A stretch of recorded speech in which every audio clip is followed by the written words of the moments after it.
There is one thing that I learned in my corporate job that I actually find useful in life.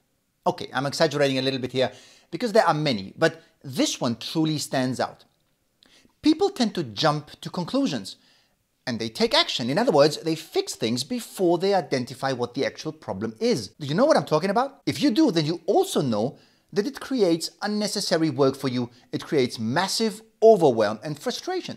Let's talk about this. Hi there, it's Tasso. I'm not really sure where this comes from.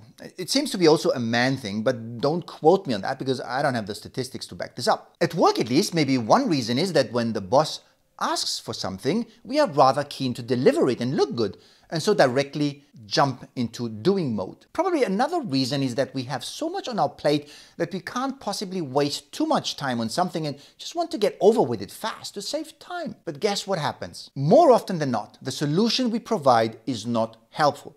And how can you see that? Well, it's not implemented, or it's not implemented sustainably. It does not solve the problem because we never identified the problem specifically. So you have to go back to square one at some point of time and give it another shot. It's funny because the approach and intention to save time actually costs you more time.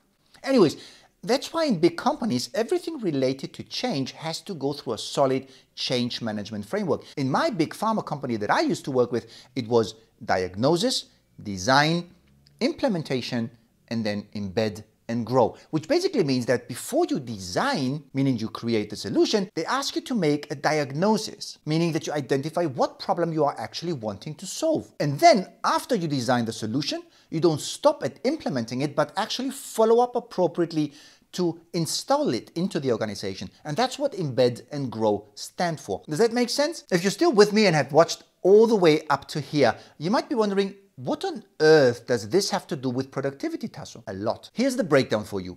To improve your productivity, you must know where your productivity struggles. What is the problem really? I'm sure you never really dug into this question, but don't worry because you would not be alone in this. You're in good company. There could be many root causes for your productivity problem. Let me give you a few examples. Is it procrastination, where you can't get started on bigger tasks or depend heavily on deadlines to get going? Is it that you're not organized and don't find things fast? This can be a huge time waster as small things tend to add up. Is it something as trivial as your typing speed? You would be surprised how much time you lose when you type a longer essay or report with one finger. Is it imposter syndrome, where you might struggle with the thought that you are not good enough and can't find the confidence to get started? Is it lack of focus? Do you get distracted easily or have not put barriers in place for others to leave you alone? Are you always starting something from scratch because you have not automated simple tasks by using templates from previous work? You see, there's so many root causes and barriers to productivity. What is it for you? Take a moment and let me know in the comments below. You see, there are many areas where the machine could be tweaked and oiled in order to perform better. And don't say, for me, it's all of the above, because there's always something that stands out for each of us and is the main time sucker and killer of productivity. Do me a favor and think about it. Here's why you should. We all believe that we suck at time management and productivity, well, because we see that we don't get as much done as we wanted to. And what we tend to do is to look for the next best productivity hack that can save us and turn us into a productivity ninja. We find something that sounds nice, try it, well, at best, often we don't even bother, and nothing changes for us. Have you ever experienced this? And you know what? It might actually not be the hack. The hack might have been a great suggestion, but not for you. Because the hack is solving a problem that you might not have. My suggestion for you today, I believe, is obvious.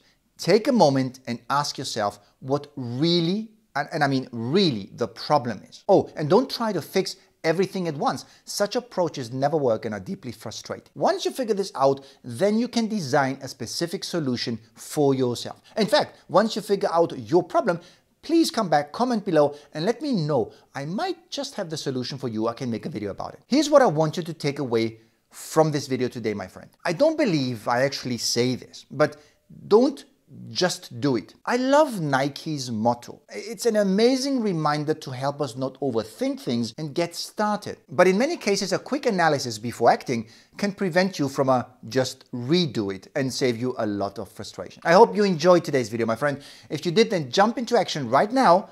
This time it's okay, I give you permission, and click like and subscribe. Why? Well, because that would address the problem that you have which is the lack of thought-provoking and life-changing videos. I share with you videos that give you another way of looking at things and very powerful reminders of simple things you can change to transform your life. So until the next video, my friend, all the best.